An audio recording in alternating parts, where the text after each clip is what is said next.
नमस्कार, मैं राहुल कठेरिया।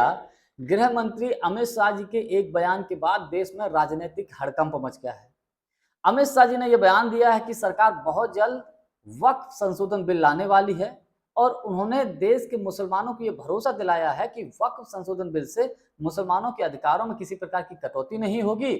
और उन्होंने ये भी कहा है कि विपक्ष जो है वो झूठ बोल रहा है, मुसलमानों को गुमराह करने की कोशिश कर रहा है। अमित शाह जी के इस बयान के बाद देश में हड़कंप मच गया है, विशेषकर उन नेताओं के लिए जैसे कि नीतीश कुमार जी, चंद्रबाबू नायडू जी, चिराग पासवान जी, जयंत चौधरी जी, अजित पवार जी, जो कि ये लोग भारतीय जनता पार्टी को समर्थन दे रहे हैं और इन्हीं लोगों के समर्थन से भारतीय जनता पार्टी की सरकार चल रही है। अब इनके लिए आर पार की लड़ाई हो चुकी है। या तो इनको सरकार के साथ खड़ा होना पड़ेगा या ये सरकार के खिलाफ खड़े होंगे।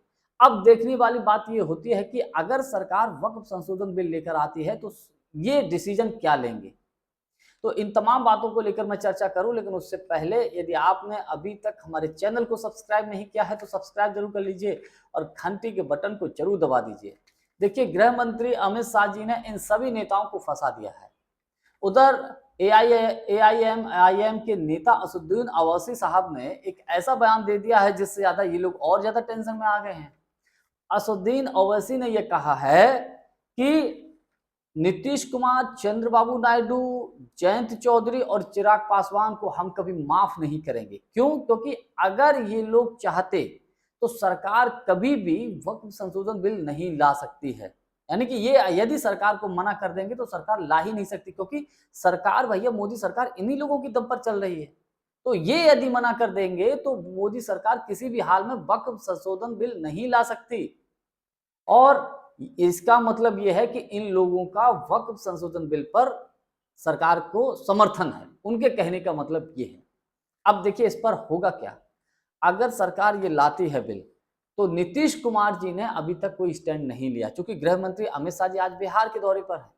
तो बिहार के दौरे पर नीतीश कुमार जी से भी बात हो सकती है और वक्फ संशोधन बिल पर नीतीश कुमार जी का क्या स्टैंड है वो देखने वाली बात होगी। और खबर यहां तक है कि नीतीश कुमार जी की पार्टी के विधायकों ने, मुस्लिम विधायकों और नेताओं ने यह स्पष्ट कर दिया है कि यदि आपने सरकार का इस मामले में साथ दिया तो हम पार्टी को छोड़ भी सकते हैं।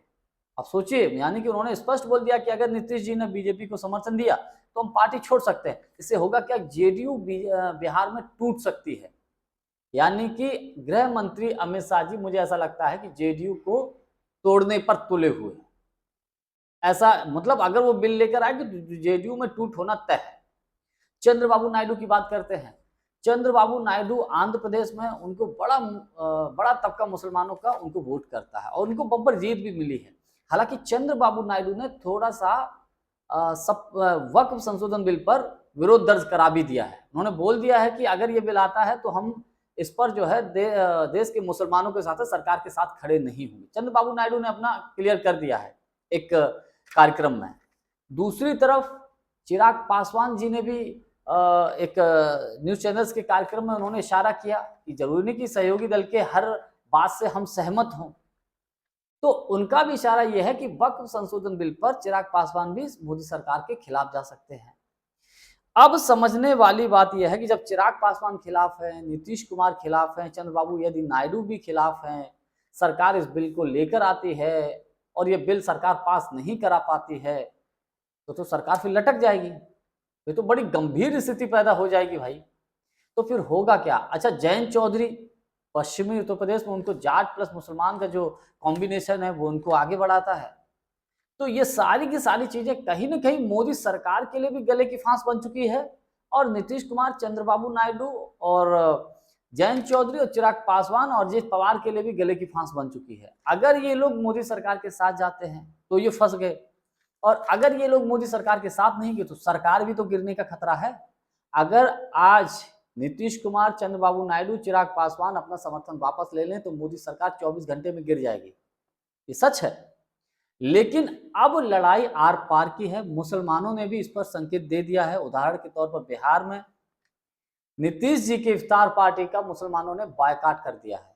और यही स्थिति लगभग आने वाले वक्त में हर जगह आपको देखने को मिल सकती है। अगर वक्फ संशोधन बिल के मामले पर इन नेताओं ने, इन दलों ने भारतीय जनता पार्टी का साथ दिया, तो आप यकीन मानिए कि इन नेताओं की ताकत है वो कम होगी, इनकी पार्टियों में भी टूट हो सकती है। अब देखने वाली बात यह होगी कि आगे होता है क्या। जानकारी हमारी आपको कैसी लगी, कमेंट्स करके हमको जरूर बताइएगा। बहुत बहुत धन्यवाद। नमस्कार।